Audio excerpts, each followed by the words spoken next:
भाभी ये लीजिए आपका चाय नाश्ता। ये क्या देवर जी, आज 9 बज गए हैं और अभी मुझे चाय नाश्ता मिल रहा है। इतनी देर से मम्मी जी आखिर कर क्या रही हैं जो अब जाकर चाय नाश्ता दे रही हैं मुझे? भाभी माँ को वैसे ही सर्वाइकल की प्रॉब्लम है, आपको तो पता है। माँ की कमर साथ नहीं देती है और इस उम्र में बेचारी सारे किचन संभालती हैं, सारे घर का काम अकेले ही करती हैं। थोड़ी बहुत हेल्प आप भी करवा दिया करो तो माँ को थोड़ी हेल्प हो जाएगी। देवर जी, तुम्हारी हिम्मत कैसे हुई मुझसे ऐसा बोलने की?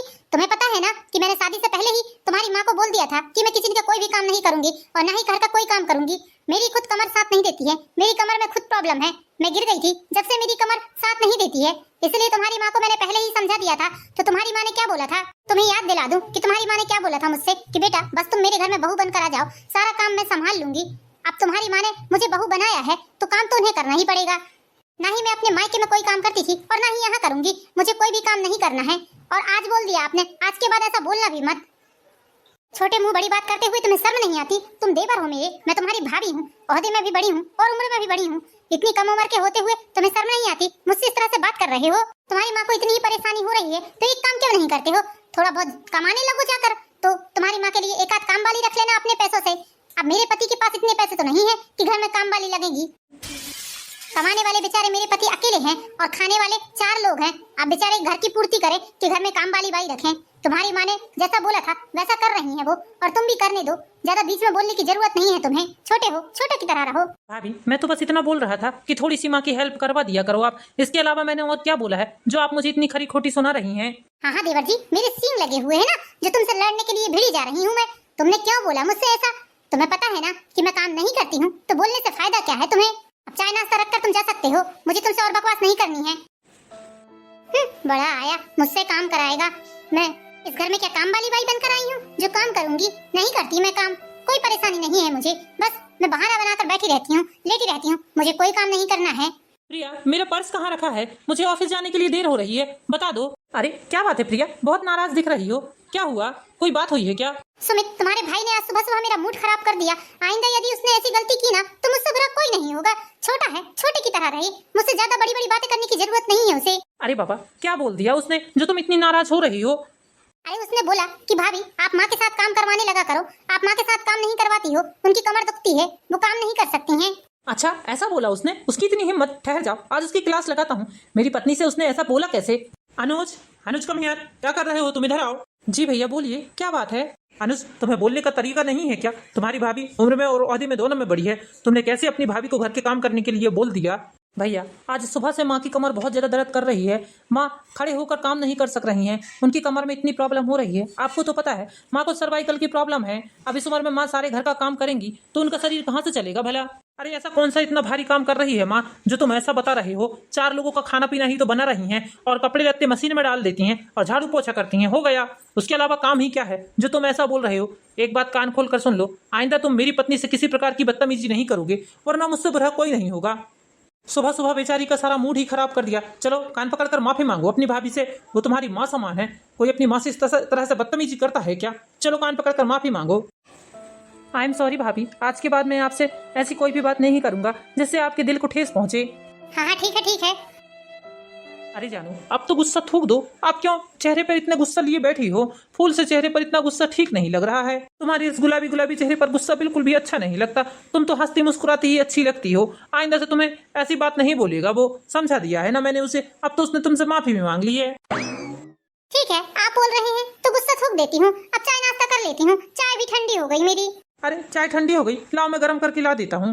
बहुत पुण्य किए होंगे मैंने किसी जन्म में, जो आप जैसा पति मुझे मिला है। भगवान करे हर जन्म में आप ही मुझे पति रूप में मिले। हाँ हाँ मैंने भी बहुत पुण्य किए होंगे जो तुम जैसी पत्नी मिली है मुझे भी हर जन्म में तुम ही चाहिए पत्नी रूप में। हाय राम, ये कमर तो मेरी बहुत ही ज्यादा दर्द कर रही है आज। क्या करूँ, इतना सारा काम भी पड़ा हुआ है, अभी खाना पीना भी बनाना है मुझे। ये लड़का भी कहाँ चला गया? बहू को चाय नाश्ता देने गया था, आकर चाय नाश्ता कर लेता। अनुज बेटा, अनुज बेटा। मम्मी क्या हुआ बेटा, तू रो क्यों रहा है? क्या तेरी भाभी ने फिर तुझे खरी खोटी सुनाई है? क्या बात है बेटा, कुछ तो बोल, क्यों रोए जा रहा है? मेरा दिल बैठा जा रहा है बेटा, बता मुझे। कुछ नहीं माँ, भाभी मुझसे बोलने लगी कि इतनी देर हो गई है आज चाय नाश्ते में, 9 बज रहे हैं। तो मैंने उनसे बोला कि माँ की कमर बहुत दर्द कर रही है, थोड़ी बहुत हेल्प आप भी करवा दिया करो भाभी, ताकि माँ को थोड़ी मदद मिल जाए। इतना ही बोला है मैंने। उसके बाद भाभी ने मुझे इतनी खरी खोटी सुनाई माँ कि आपसे बता नहीं सकता। और मुझे अपने कमरे से बाहर कर दिया। जब भैया आए कमरे में तो भैया को ना जाने क्या क्या बताया। भैया ने भी मुझसे बहुत उल्टे सीधे शब्द बोले और उन्होंने बोला कि कान पकड़ कर अपनी भाभी से माफ़ी मांगो। मैंने कान पकड़ कर भाभी से माफ़ी मांगा है। माँ, कम से कम भैया को तो इस तरह का व्यवहार नहीं करना चाहिए। हम लोगों के साथ कमा रहे हैं, हमें खिला रहे हैं, इसका मतलब क्या है? क्या बोलने का तरीका भूल जाएंगे? अरे हम भी तो उनके भाई हैं, आप उनकी माँ हो। पिताजी से देखो तो उनसे बदतमीजी से बात करते रहते हैं।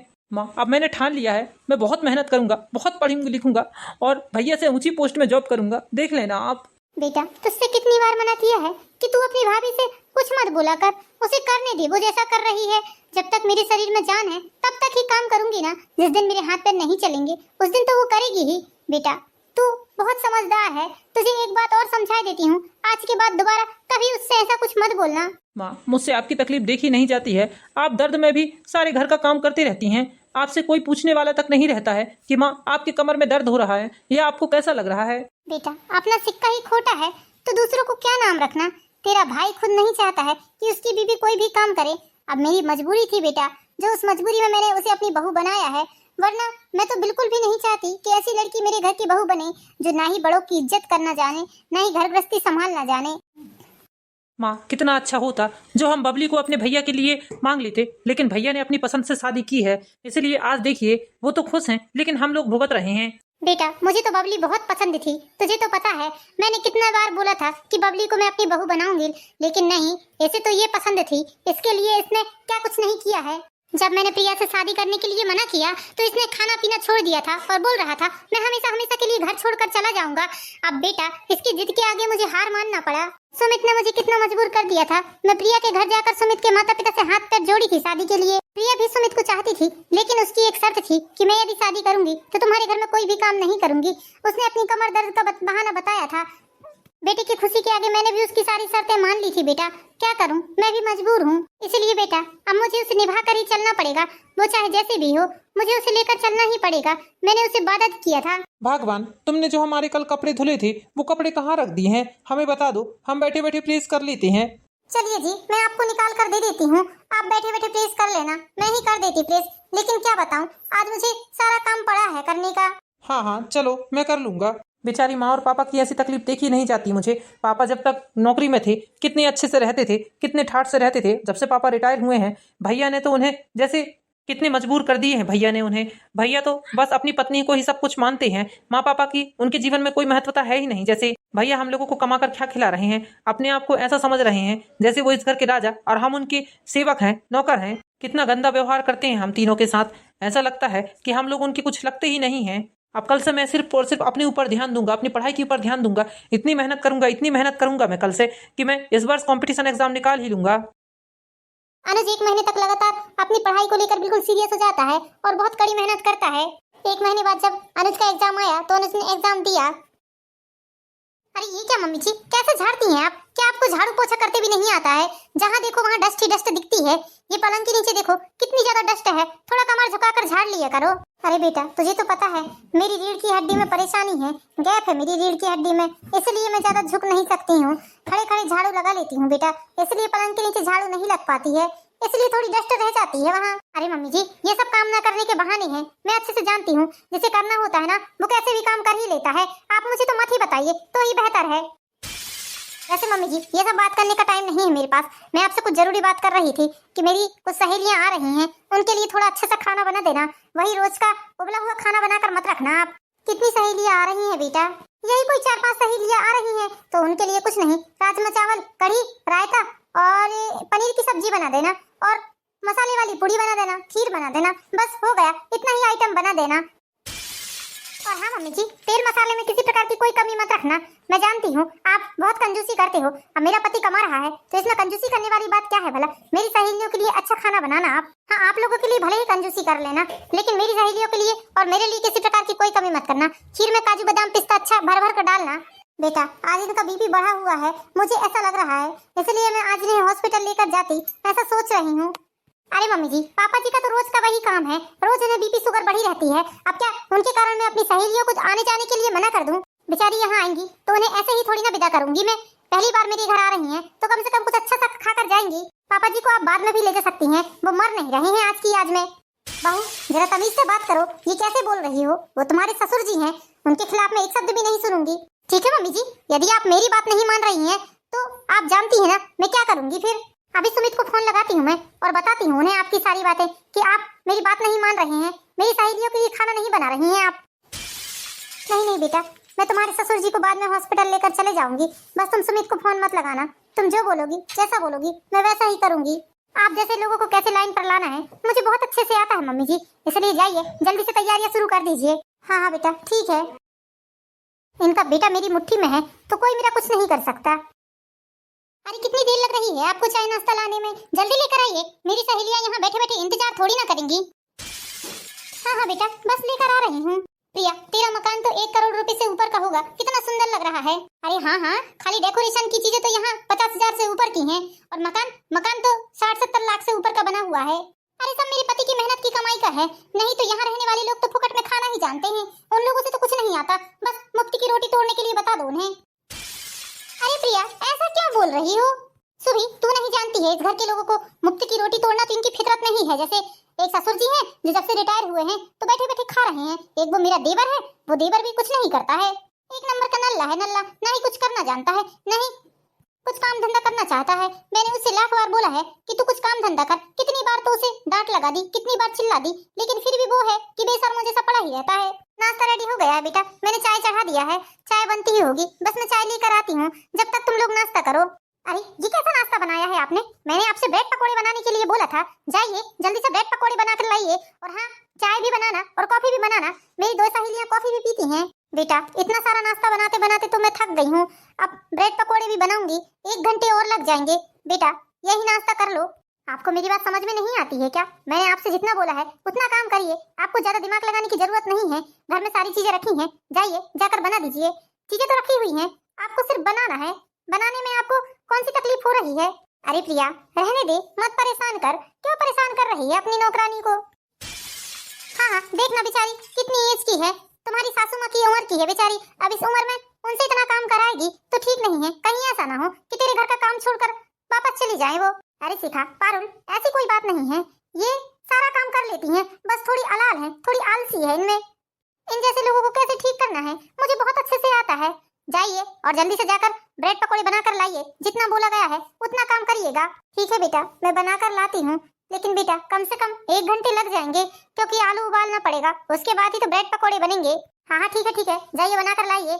वाह प्रिया आज के जमाने में ऐसी नौकरानियां कहाँ मिलती हैं भला, कितनी अच्छी है ये, इनसे जरा बात करके तो देखना, मेरे घर में भी काम करेगी तो बहुत अच्छी बात होगी, मैं बहुत परेशान हूँ अपने घर की काम वाली बाई से।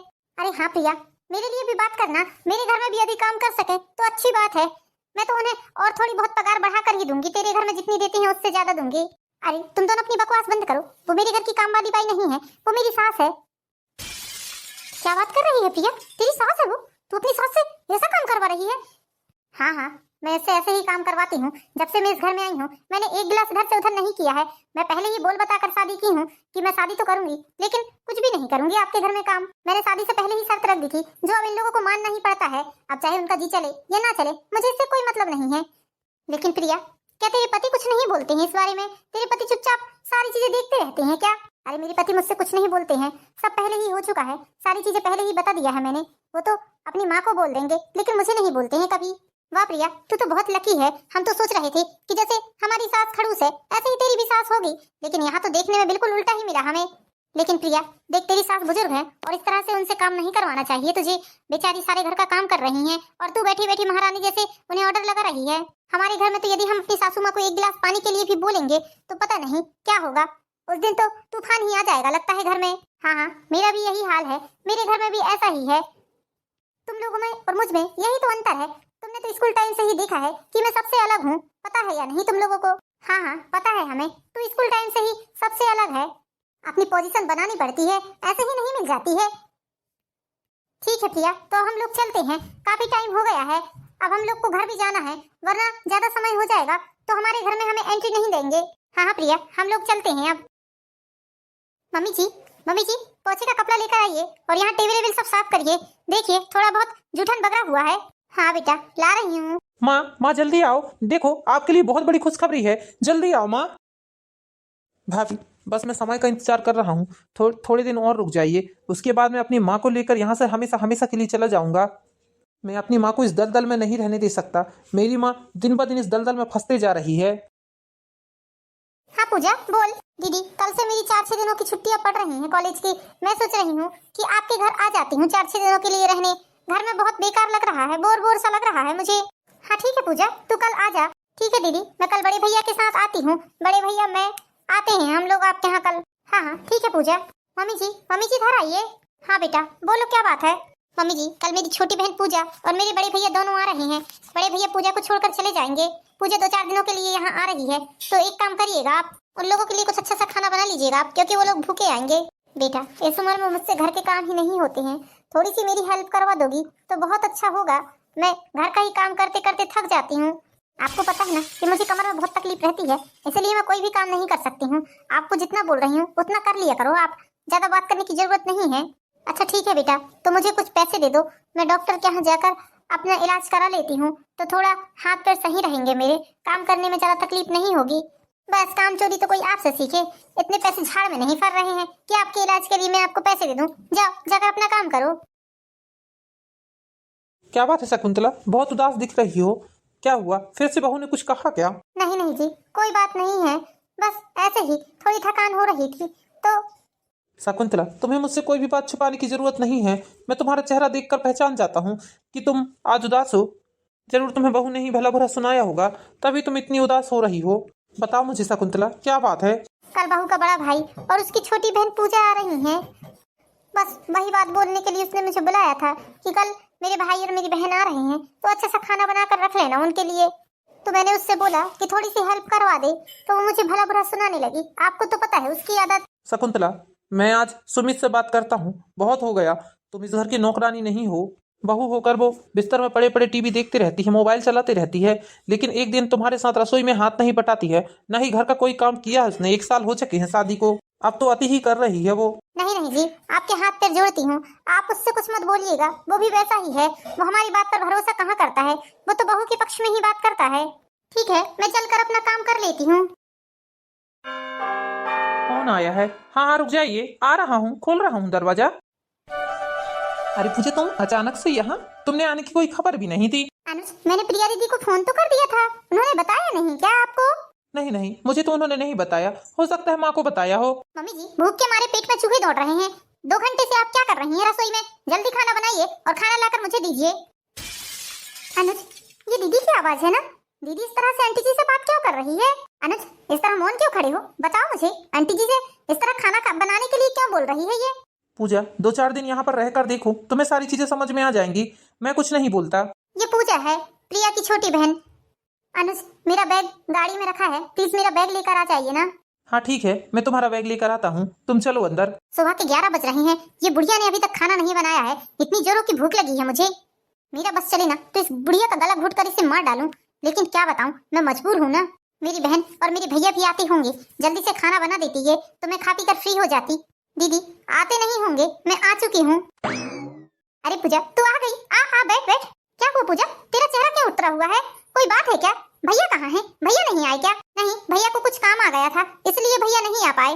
दीदी, मैंने रसोई में जाकर देखा, आपकी सासू माँ खाना बना रही हैं और आप यहाँ आराम कर रही हो। आपको शर्म नहीं आती? यहाँ से आप इतने जोर जोर से आवाज लगा रही हैं खाना के लिए। देख पूजा, तुझे कुछ नहीं पता है, ये हमारे घर का मैटर है, हम खुद निपट लेंगे, तुझे इस घर के बीच में बोलने की जरूरत नहीं है। ठीक है, मैं आती हूँ अभी। आंटी जी, ये खाना लेकर कहाँ जा रही हैं आप? बेटा, ये खाना लेकर तेरी बहन के पास जा रही हूँ मैं, उसके रूम में खाना ले जा रही हूँ। लेकिन आप क्यों खाना लेकर जा रही हैं? क्या आप हमेशा ऐसे ही करती हैं? हाँ बेटा, तेरी बहन जिस दिन से आई है उस दिन से 1 गिलास पानी तक निकाल कर नहीं पिया है। मैं क्या बताऊँ बेटा, बहुत परेशान हो चुकी हूँ। प्रिया की सास पूजा को सारी बातें बताती है और पूजा ये सब बात सुनकर बहुत दुखी होती है। आंटी जी, दीदी घर में तो सारा काम करती थी, कोई कमर अमर दर्द नहीं होता उसे, वो सिर्फ बहाना कर रही थी। जीजा जी उसे पसंद करते थे ना, इसलिए उसने उसका फायदा उठाया। क्या जीजा जी कुछ नहीं बोलते हैं इस बारे में? नहीं बेटे, तेरे जीजा जी भी कुछ नहीं बोलते हैं। आंटी जी आप चिंता मत करो, मैं दीदी को बिल्कुल सही लाइन पर लाकर ही यहाँ से जाऊंगी। लाइए, ये खाना मुझे दे दीजिए आप, मैं इस खाने को ले जाकर गाय को दे देती हूँ। सारे लोग खाना खा लीजिए, उसके बाद खाली बर्तन करके रख देंगे हम लोग। उसके लिए खाना बचाना ही नहीं है, तभी उसे समझ में आएगी। आंटी जी आप लोग भोले भाले सीधे साधे हो ना, इसलिए उसका फायदा उठा रही है वो, लेकिन मैं ऐसा होने नहीं दूंगी, आप देख लेना। अरे नहीं बेटा, बहुत तमाशा करेगी वो, बहुत लड़ाई झगड़ा करेगी। ये खाना उसे दे देना दो मुझे। ऐसे कैसे लड़ने झगड़ने बैठ जाएगी? मैं हूँ ना, अभी मैं देख रही हूँ उसे, मेरे सामने वो कुछ नहीं बोलेगी। आप लाइए, मुझे खाना दीजिए। पूजा प्रिया की सास के हाथ से खाना लेकर उस खाने को गाय को दे देती है और बर्तन सारे खाली करके रख देती है। बेटा मुझे ऐसा लगता है कि कई सालों के बाद आज मैं इतना खुलकर हंसी हूँ। ये क्या मम्मी जी, आप यहाँ बैठकर ठहाके लगा रही हैं और मुझे इतनी जोरों की भूख लगी है, क्या आपको पता नहीं है कि मैंने खाना नहीं खाया है? अरे बेटा बात ही बहुत हंसी मजाक वाली कर रही है तुम्हारी बहन, तो बस ठहाके लगाना पड़ रहा है मुझे। अपनी बकवास बंद करिए मम्मी जी, मुझे खाना क्यों नहीं दिया आपने? उठिए और पहले मेरे लिए मेरे रूम में खाना लेकर आइए। ओहो दीदी, आपने खाना नहीं खाया है? मुझे लगा आपने खाना खा लिया है। जितना भी खाना बचा था, गाय आई थी, मैंने उसे सारा खाना ले जाकर दे दिया है। क्यों, तुमने खाना क्यों ले जाकर गाय को दिया है? तुम्हें किसने बोल दिया कि मैंने खाना खा लिया है? मम्मी जी उठिए और जाकर मेरे लिए खाना बनाइए, मुझे बहुत जोरों की भूख लगी है। दीदी ये क्या बात हुई भला? आप मम्मी जी से खाना क्यों बनवा रही हैं? क्या भगवान ने आपके हाथ पैर नहीं दिए हैं खाना बनाने के लिए? आप जाइए और खाना बनाइए अपने लिए। पूजा तुम हमारे घर के मामले में बोलने वाली होती कौन हो? तो मेरी छोटी बहन हो, छोटी बहन ही बनकर रहो, मेरी सास बनने की कोशिश मत करो तुम।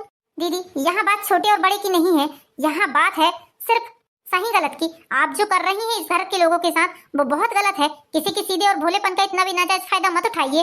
देखना एक दिन आपको ये सब कुछ सूद समेत लौटाना पड़ेगा। मैं नहीं बनाऊंगी, नहीं बनाऊंगी, नहीं बनाऊंगी खाना, मैंने बोल दिया। तुम अपना लेक्चर अपने पास रखो। कैसे नहीं बनाएंगी दीदी, मैं भी देखती हूँ, मैंने भी कसम खाया है इस घर से आपको सुधारे बिना तो जाऊंगी नहीं मैं। आंटी जी आप जरा भी टेंशन मत लीजिए, मैं हूँ ना, मैं सब कुछ ठीक कर दूंगी। पूजा देख लिया तुमने? हाँ अनुज तुम टेंशन मत लो, मैं सब कुछ ठीक कर दूंगी। ये क्या माँ, आपने अभी तक प्रिया को खाना नहीं दिया है? बेचारी को कितनी जोरों की भूख लगी है, रो रही है वो भूख के मारे। जीजा जी ये कैसी बात कर रही हैं आप अपनी माँ से? वो आपकी माँ है, ये उम्र है उनकी रसोई में जाकर खाना बनाने की। आप बेटा होकर अपनी माँ से इस तरह से बोल रहे हैं? अपनी माँ की उम्र नहीं देख रहे हैं आप? अपनी बीवी के लिए खाना बनाने के लिए बोल रहे हैं? अरे नहीं नहीं पूजा, मैं खाना बनाने नहीं बोल रहा हूँ। वो क्या है, तुम्हारी दीदी की कमर में प्रॉब्लम रहती है ना, इसीलिए सारा काम करके देना पड़ता है उसे। सब झूठ बोल रही है जीजा जी, वो एक नंबर का झूठ बोल रही है। उसे कोई दिक्कत नहीं है, शादी के पहले तो घर पे पूरा काम करती थी वो, और यहाँ आकर नाटक बता रही है। सिर्फ इस बात का फायदा उठा रही है कि आप उसे बहुत प्यार करते हैं, आप उसे तकलीफ नहीं देना चाहते हैं। एक नंबर की झूठी है, झूठी। अपनी सास को नौकर बनाकर रखा है उसने, मैंने सब कुछ देख लिया है और सब कुछ सुन लिया है, और ये सब हुआ है सिर्फ और सिर्फ आपके बदौलत। प्रिया प्रिया यहाँ आओ। हाँ बोलो क्या बात है? तुमने मुझसे इतने दिनों तक झूठ बोला कि तुम्हारी कमर में प्रॉब्लम है। तुमने क्यों झूठ बोला? तुमने मेरी माँ को नौकर बनाकर रखा। मुझे सब बता दिया है पूजा ने कि तुम अपने घर में सारा काम करती थी, तुम्हें शर्म नहीं आई। तुमने सिर्फ और सिर्फ मेरे प्यार का नाजायज फायदा उठाया है। एक सियानी बुजुर्ग महिला से अपना सारा काम कराते हुए तुम्हें जरा भी लाज नहीं आई। धिक्कार है तुम्हारे ऊपर, और तुमसे ज्यादा मुझ पर धिक्कार है जो मैंने अपनी माँ को इतना परेशान होने दिया। जाओ, आज के बाद मैं तुम्हारे साथ नहीं रहता, अब मुझे तुमसे तलाक चाहिए। नहीं सुमित, ये क्या बोल रही हैं आप? मैं आपके बिना नहीं रह सकती। हाँ मानती हूँ मैंने गलती की है, मैंने झूठ बोला, मम्मी जी को अपना नौकर बनाकर रखा। लेकिन सुमित मैं अपनी गलती पर बहुत पछता रही हूँ, आइंदा से ऐसी गलती नहीं होगी सुमित। अब मैं बहू वाले सारे काम करूंगी, सारे फर्ज निभाऊंगी, बस आप मुझे मत छोड़िए। मम्मी जी से कोई भी काम नहीं कराऊंगी, सारा खाना बनाऊंगी, सारे घर का काम करूंगी। मुझे माफ कर दीजिए अनुज, आप मुझे मत छोड़िए। बेटा बहू को अपनी गलती का एहसास है तो उसे एक बार माफ कर दे तू। ठीक है, लेकिन उसके लिए तुम्हें सारे घर का काम करना पड़ेगा, बहू होने के सारे फर्ज निभाने पड़ेंगे। हाँ सुमित जी मैं सारा काम करूंगी, सारा काम करूंगी, बस आपने मुझे माफ कर दिया, इससे बढ़ के मेरे लिए और कुछ नहीं है। आंटी जी, जीजा जी, मुझे आपसे कुछ बात करनी है, मैं बात करने में थोड़ा घबरा रही हूँ। क्या बात करनी है पूजा, बोलो। हाँ हाँ पूजा बेटा क्या बात है? आंटी जी मैं अनुज को बहुत चाहती हूँ, आपकी इजाजत हो तो मैं इस घर की बहू बनना चाहती हूँ। हाँ माँ, मैं भी पूजा को बहुत दिनों से पसंद करता हूँ, लेकिन बोलने की कभी हिम्मत नहीं हुई। माँ, पूजा से मैं भी शादी करना चाहता हूँ। ठीक है बेटा, जब मियाँ बीबी राजी तो क्या करेगा काजी।